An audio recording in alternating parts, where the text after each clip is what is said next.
3 महिलाओं को तुलसी को जल फूल से भी नहीं चढ़ाना चाहिए। दोस्तों, एक समय की बात है, देवी सत्यभामा भगवान श्री कृष्ण के पास आती है और उनसे पूछने लगती है, हे प्रभु, पहले आपने मुझे तुलसी को जल देने का और तुलसी के पास दीपक जलाने का महात्म्य सुनाया था, किंतु हे प्रभु, आज मैं आपके पास यह जानने के उद्देश्य से आई हूं कि तुलसी को जल चढ़ाने के नियम क्या है, कौन सी स्त्री तुलसी को जल चढ़ा सकती है और कौन स्त्री तुलसी को जल नहीं चढ़ा सकती, इस विषय में मुझे ज्ञान दीजिए।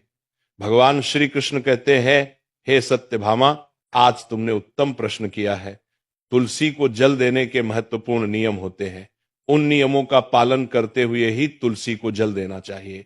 यदि कोई व्यक्ति इन नियमों का पालन नहीं करता है तो उसे महापाप लगता है, देवी लक्ष्मी उसके घर का त्याग करके चली जाती है। हे सत्यभामा, आज मैं उन 3 स्त्रियों के विषय में बताने वाला हूं जिन्हें तुलसी को जल नहीं चढ़ाना चाहिए। इन स्त्रियों को तुलसी को जल देने का कोई शुभ फल प्राप्त नहीं होता है, उल्टा इनके द्वारा तुलसी को जल चढ़ाने पर उन्हें महापाप ही लगता है। तुलसी को जल चढ़ाने के नियम बताने से पूर्व, हे देवी, मैं आपको सुनंदा का प्राचीन इतिहास सुनाता हूं, जिसे आप ध्यान से सुनिए। जो भी स्त्री इस प्राचीन कथा का श्रवण करती है उसे तुलसी को 10 वर्षों तक जल देने का पुण्य प्राप्त होता है। इस कथा को जो भी ध्यान से सुनता है और इसका प्रचार करता है, उसके दुखों का नाश होता है और उसकी दरिद्रता दूर होती है। देवी सत्यभामा कहती है, हे स्वामी, आपके मुख से इस कथा का श्रवण करना बड़े सौभाग्य की बात है, कृपया आप मुझे वह कथा कहिए, मैं इसे ध्यान से पूरा अवश्य सुनूंगी। भक्तों, फिर भगवान श्री कृष्ण देवी सत्यभामा को वह कथा सुनाने लगते हैं। इस कथा को आप ध्यान से पूरा अवश्य सुनिए, क्योंकि आधा अधूरा ज्ञान घातक हो सकता है। तो चलिए आपको सुनाते हैं वह कथा। भगवान श्री कृष्ण कहते हैं, हे देवी सत्यभामा, पूर्व काल की बात है। दक्षिण देश में एक अत्यंत शोभायमान नगरी थी। उस नगरी में सुदेव नाम का एक ब्राह्मण निवास करता था। सुदेव बहुत ही बुद्धिमान और शास्त्रों में पारंगत था। उसने वेदों का भी अध्ययन किया था। उसी के नगर के पास एक नगर था। उस नगर में ध्यान शर्मा नाम का एक विद्वान ब्राह्मण था। उसकी एक पुत्री थी जिसका नाम सुनंदा था। उसे ध्यान शर्मा ने बड़े ही लाड़ प्यार से अपनी पुत्री का लालन पालन किया था। उसकी पुत्री अत्यंत सुंदर और गुणवान थी। जब सुनंदा विवाह के योग्य हुई तो ध्यान शर्मा था को अपनी पुत्री के विवाह की चिंता सताने लगी। इसीलिए उसने अपनी पत्नी से कहा, हे प्रिय, हमारी पुत्री अब जवान हो चुकी है, इसलिए अब इसका विवाह हमें कर देना चाहिए। तब उसकी पत्नी कहती है, हे स्वामी, मेरी दृष्टि में एक विद्वान ब्राह्मण है जिनका नाम सुदेव है। मैं तो कहती हूँ हमारी पुत्री का विवाह उन्हीं श्रेष्ठ ब्राह्मण के साथ करा दिया जाए। उनके साथ विवाह करके हमारी पुत्री सुखी जीवन व्यतीत करेगी। ध्यान शर्मा कहता है, हे प्रिय, तुम ठीक कहती हो। मैंने भी सुदेव जी के विषय में बहुत सुना है। हम हमारी पुत्री का विवाह उन्हीं के साथ करेंगे। मैं कल ही उनके पास अपनी पुत्री के विवाह का प्रस्ताव लेकर जाता हूँ। फिर ध्यान शर्मा अपनी पुत्री के विवाह का प्रस्ताव लेकर सुदेव के घर पर जाता है। सुदेव घर में अपने माता पिता की सेवा कर रहा होता है। जब ध्यान शर्मा सुदेव को अपने माता पिता की सेवा करते देखता है तो उसे बड़ा आनंद होता है। वो सोचता है, अरे वाह, ये ब्राह्मण पुत्र तो कितना महान है। ये तो बड़ी प्रसन्नता से अपने माता पिता की सेवा कर रहा है। जब ध्यान शर्मा को सुदेव द्वार पर खड़ा देखता है तो उनका स्वागत करता है और कहता है, हे विप्रवर, पधारिए, आपका स्वागत है। कहिए, मैं आपकी किस प्रकार से सहायता कर सकता हूं। सुदेव का अतिथि सत्कार देखकर ध्यान शर्मा बहुत प्रसन्न हो जाता है। वह देखता है कि सुदेव का घर अत्यंत पवित्र और शुद्ध होता है। उसके घर के सामने तुलसी का पौधा होता है और घर के अंदर भगवान विष्णु की प्रतिमा रखी हुई होती है। इससे ध्यान शर्मा को विश्वास हो जाता है कि सुदेव ही उसकी पुत्री के लिए सर्वोत्तम वर है। फिर ध्यान शर्मा सुदीप से कहता है, हे विप्रवर, आज मैं आपके पास मेरी पुत्री के साथ आपके विवाह का प्रस्ताव लेकर आया हूं। मेरी पुत्री के लिए आपके समान श्रेष्ठ वर कहीं और नहीं मिल सकता। सुदेव के माता पिता भी यह बात सुनकर प्रसन्न हो जाते हैं और सुदेव को विवाह के लिए मान लेते हैं। फिर सुदेव भी विवाह के लिए तैयार हो जाता है। विवाह का मुहूर्त तय किया जाता है और एक पवित्र स्थान पर सुदेव और सुनंदा का विवाह संपन्न किया जाता है। सुनंदा के सुंदर और मनमोहक रूप को देखकर सुदेव बहुत प्रसन्न होता है। सुनंदा अत्यंत गुणवान और चरित्रवान स्त्री थी। विवाह के बाद जब सुनंदा सुदेव के घर पर जाती है तो वह अपने पति और सास ससुर की बड़ी सेवा करती है। अपनी मधुर वाणी और कार्य से वह सभी के मन को जीत लेती है। सुनंदा के ससुराल वाले भी उसके कार्य से बहुत संतुष्ट रहे। सुनंदा नित्य अपने पति से पहले जागकर घर का आंगन साफ करती थी, फिर घर के अंदर साफ सफाई करके स्नान किया करती थी। स्नान करके वह नित्य तुलसी को जल देती थी और फिर पूजा घर में जाकर भगवान विष्णु और मां लक्ष्मी की पूजा किया करती थी। फिर भोजन बनाकर उसमें तुलसी पत्र डालकर भगवान विष्णु को भोग लगाया करती। उसके बाद वो अपने पति को भोजन कराकर फिर खुद भोजन किया करती थी। रात को वह पति के चरण दबाकर उसके सो जाने के बाद सो जाया करती थी।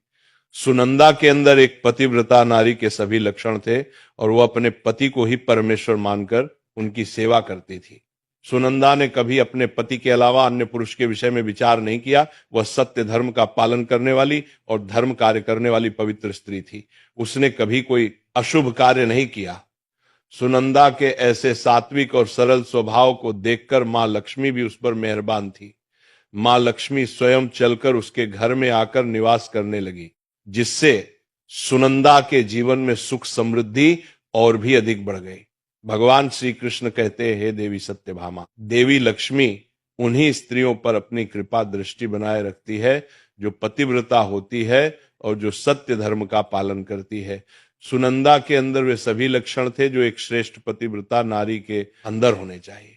लेकिन आगे मैं तुम्हें बताऊंगा कि सुनंदा की एक भूल के कारण देवी लक्ष्मी उसके घर को त्याग कर कैसे चली गई। एक दिन सुनंदा का पति अत्यंत कामातुर होकर सुबह स्नान करने के पश्चात सुनंदा के पास आया और उसने सुनंदा के साथ शारीरिक संबंध स्थापित किया, जिसे सुनंदा का शरीर अपवित्र हो गया। लेकिन सुनंदा का मन भी काम के प्रभाव में ही था, इसीलिए वह अपने नित्य नियम को भूल गई। उसने पति के साथ संबंध बनाने के बाद बिना स्नान किए ही तुलसी को स्पर्श किया और उसे जल दिया, जिससे सुनंदा के शरीर में महामोह ने प्रवेश कर लिया। सुनंदा के सारे इंद्रियां तिलमिला उठे। सुनंदा के शरीर में महामोह ने प्रवेश करते ही देवी लक्ष्मी ने सुनंदा के घर को त्याग दिया और लक्ष्मी उस स्थान से चली गई। तब से सुनंदा के शरीर में निवास कर रहे उस महामोह ने उसे सभी धार्मिक कार्यों से वंचित कर दिया। इसका विपरीत प्रभाव सुनंदा के पति पर भी पड़ा और वह भी सदा कामातुर होकर सुनंदा के साथ विहार करने लगा। उसका मन सदैव ही काम वासना में लगा रहता था। फिर एक दिन सुनंदा के पति ने तो सभी सीमाओं का उल्लंघन किया और सुनंदा के मासिक धर्म के दौरान ही उसके साथ संबंध स्थापित किया, जिससे सुनंदा के शरीर में निवास कर रहा ब्रह्म हत्या का पाप उसके पति के शरीर में प्रवेश कर गया। हे देवी सत्यभामा, जब स्त्री मासिक धर्म से होती है तो उसके शरीर में 3 दिनों तक ब्रह्म हत्या का पाप निवास करता है, क्योंकि ब्रह्मदेव ने इंद्र के शरीर से ब्रह्म हत्या का पाप निकालकर वृक्ष, जल, अग्नि और अप्सराओं को ग्रहण करने के लिए कहा था। उसी समय से स्त्रियों के शरीर में मासिक धर्म के दौरान ब्रह्म हत्या का पाप निवास करता है और जो भी पुरुष मासिक धर्म के दौरान स्त्री को स्पर्श करता है अथवा उसके साथ संबंध बनाता है तो ये पाप उसके शरीर में प्रवेश कर जाता है। वही ब्रह्म हत्या का पाप सुनंदा के पति के शरीर के अंदर प्रवेश कर गया और वह जमीन पर गिर पड़ा। उसे तुरंत ही कोढ़ का रोग हो गया। उसका अंग अंग जलने लगा, उसके शरीर पर छाले पड़ गए और वह दर्द से चीखने चिल्लाने लगा, हाय ये मुझसे क्या अपराध हो गया, मेरे द्वारा भयंकर पाप हो गया है, मैंने सब कुछ जानते हुए भी महापाप किया है, अब मेरी रक्षा कौन करेगा। सुनंदा की सास तुरंत उस स्थान पर गई तो उसने देखा कि उसका पुत्र कोढ़ के रोग से ग्रसित होकर जमीन पर पड़ा है। वह क्रोध में आकर सुनंदा से कहने लगी, अरे पापिनी, तूने ये क्या कर डाला, अपने ही पति का धर्म भ्रष्ट कर डाला। अपने पति की ऐसी हालत देखकर सुनंदा बहुत घबरा गई और जोर जोर से रोने लगी। हे सासू मां, मुझे क्षमा करो, मुझसे बहुत बड़ा अपराध हो गया है, काम के वशीभूत होकर मेरे द्वारा यह अपराध हो गया है।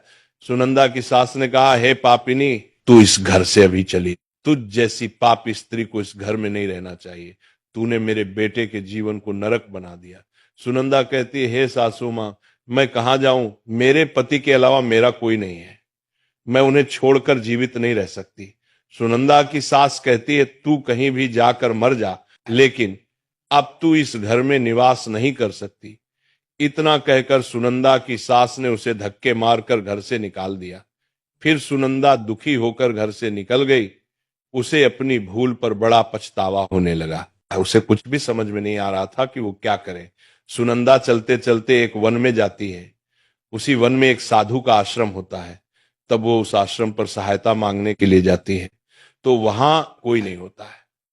सुनंदा इस आश्रम पर जाकर बैठ जाती है और अपने दोष के विषय में सोचते हुए दुखी होने लगती है। फिर कुछ समय बाद एक ऋषि उस आश्रम पर आते हैं जिनका वो आश्रम होता है। जब वे ऋषि एक स्त्री को अपने आश्रम पर दुखी बैठा हुआ देखते हैं तो आश्चर्यचकित हो जाते हैं और पास जाकर उस स्त्री से पूछने लगते हैं, हे कल्याणी, तुम कौन हो और किस कारण से इस स्थान पर अकेली बैठी हो? तुम्हारे दुख का क्या कारण है? तब वो स्त्री कहती, हे मुनिवर, मेरा नाम सुनंदा है, मेरे द्वारा घोर पाप हो गया था, इस कारण से मैं अपने परिवार से बिछड़कर इस स्थान पर आई हूं। वो ऋषि कहते हैं, हे देवी, ये क्या कह रही हो तुमने कौन सा पाप किया है? मुझे विस्तार से बताओ, मैं तुम्हारी कोई सहायता कर सकूं तो प्रयत्न अवश्य करूंगा। सुनंदा कहती है, हे मुनिवर, मेरे द्वारा घोर पाप हो गया है। मासिक धर्म के दौरान मैंने पति के साथ संबंध बनाया, इसी कारण से मेरे पति कोढ़ रोग से ग्रस्त हो गए और दुख भोग रहे हैं। ऋषि कहते हैं, बेटी तुम चिंता मत करो, तुम्हारे द्वारा जो पाप हुआ है उसका प्रायश्चित करो, तुम्हें पाप से मुक्ति मिल जाएगी। तुम इस आश्रम में बैठकर भगवान विष्णु की पूजा करो, तुलसी को नित्य जल दो और गौ माता की सेवा करो, तुम्हारा पति जल्दी ही ठीक हो जाएगा। फिर वह सुनंदा वहीं पर उस आश्रम में रहकर भगवान विष्णु की नित्य पूजा करने लगती है। रोज स्नान करके वह ब्रह्मचर्य का पालन करते हुए तुलसी को जल चढ़ाती है और तुलसी के पत्ते डालकर भगवान विष्णु को भोग लगाती है। फिर गायों को चारा डालती है, उनकी सेवा करती है। दिन भर वही भगवान विष्णु की मूर्ति के आगे बैठकर भगवान विष्णु की भक्ति करने लगती है। इस प्रकार से एक वर्ष बीत जाता है। भगवान विष्णु सुनंदा की दृढ़ निष्ठा और भक्ति से अत्यंत प्रसन्न हो जाते हैं और सुनंदा को साक्षात दर्शन देते हैं। भगवान विष्णु को साक्षात अपने सामने खड़ा देखकर सुनंदा उन्हें बारंबार प्रणाम करने लगती है। तब भगवान विष्णु सुनंदा से कहते हैं, हे पुत्री, तुमने बड़ी ही श्रद्धा से और भक्ति भाव से मेरी आराधना की है, इसीलिए अब मैं तुम पर प्रसन्न हूं। कहो, तुम्हारी क्या कामना है? सुनंदा कहती है, हे प्रभु, कृपया मुझे बताइए, मेरे किस दोष के कारण मेरे अंदर कम का वास हो गया, जिस कारण से मेरे द्वारा घोर पाप हुआ और मेरे पति को कोढ़ का रोग हो गया। भगवान विष्णु कहते हैं, हे पुत्री, अब तुम ध्यान से सुनो। तुम्हारे द्वारा अनजाने में ही एक पाप हुआ था, जिस कारण से तुम्हारे अंदर महामोह ने प्रवेश कर लिया था। एक दिन तुमने अपने पति के साथ संबंध बनाने के बाद बिना स्नान किए ही तुलसी को जल दिया था। पति पत्नी जब रतिक्रिया करते हैं तो उनका शरीर अपवित्र हो जाता है और ऐसी अवस्था में तुलसी को कभी स्पर्श नहीं करना चाहिए। तुलसी लक्ष्मी का ही रूप है। तुमने अपवित्र अवस्था में ही तुलसी को जल अर्पण किया था, जिस कारण से देवी लक्ष्मी तुम्हारे घर का त्याग करके चली गई और फिर महामोह ने तुम्हारे अंदर प्रवेश कर लिया। उस महामोह के कारण तुम्हारे और तुम्हारे पति के अंदर कम का प्रभाव अधिक बढ़ गया और मासिक धर्म के दौरान स्त्री के साथ संसर्ग होने के कारण तुम्हारे पति को कोढ़ का रोग हो गया था। वह सुनंदा कहती है, हे प्रभु, अनजाने में मुझसे ये बड़ा पाप हो गया था। अब इस पाप का क्या प्रायश्चित है? भगवान विष्णु कहते हैं, हे सुनंदा, इस पाप का प्रायश्चित तुमने 1 वर्ष तक ब्रह्मचर्य व्रत का पालन करके कर लिया है, इसीलिए अब तुम पाप से मुक्त हो।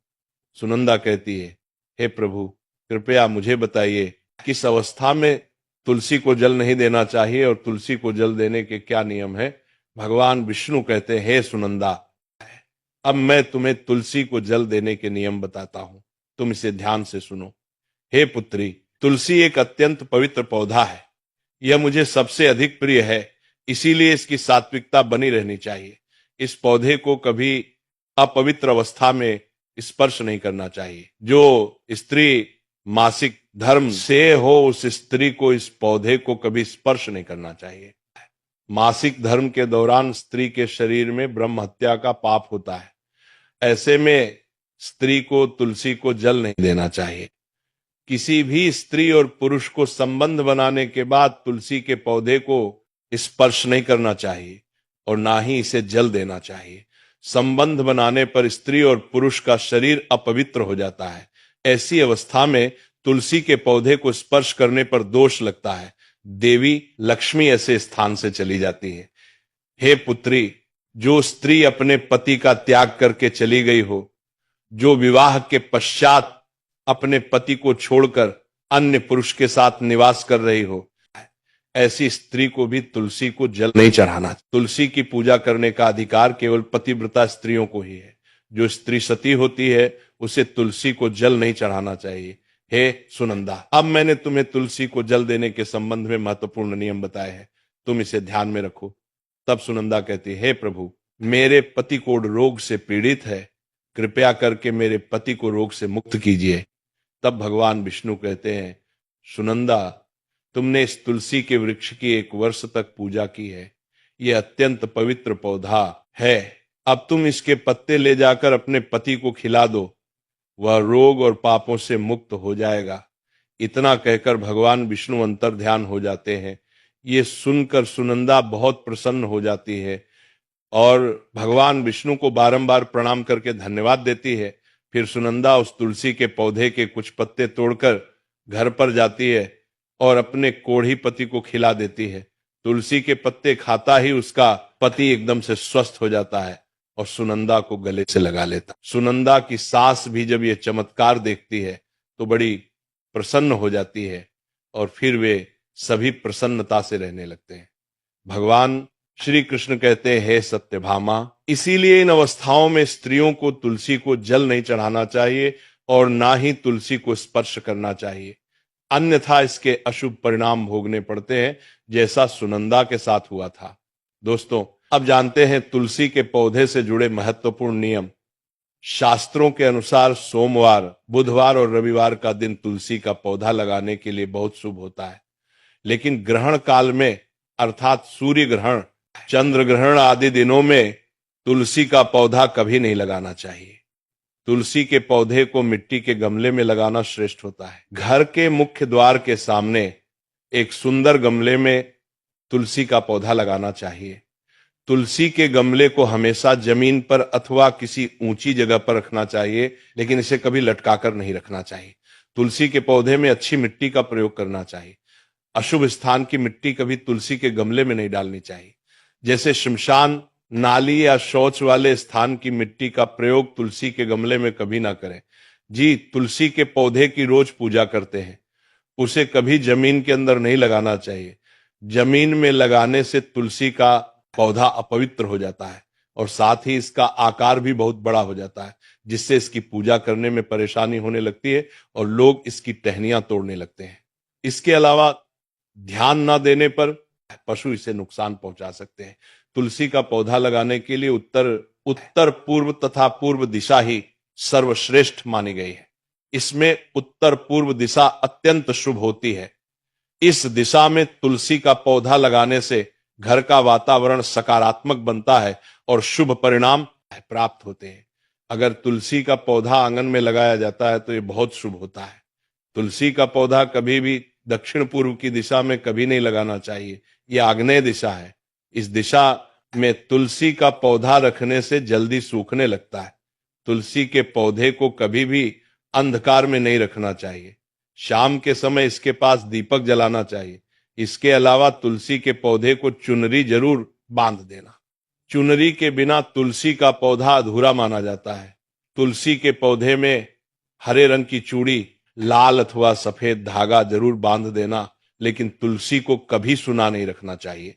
तुलसी के पत्ते तोड़ते समय ध्यान में रखें, चाकू आदि धारदार चीजों का प्रयोग करके तुलसी पत्ते ना तोड़े। तुलसी के पत्ते उंगलियों से ही तोड़ने चाहिए। तुलसी के पौधे की कभी टहनी नहीं तोड़नी चाहिए। थोड़ा अधिक समय लग सकता है, लेकिन तुलसी का एक एक पत्ता ही तोड़ना चाहिए। जितने आवश्यक हो उतने ही पत्ते लेने चाहिए। पत्ते तोड़ते समय नाखूनों का भी प्रयोग नहीं करना चाहिए। इससे स्त्री का सौभाग्य नष्ट होता है और दुर्भाग्य आता है।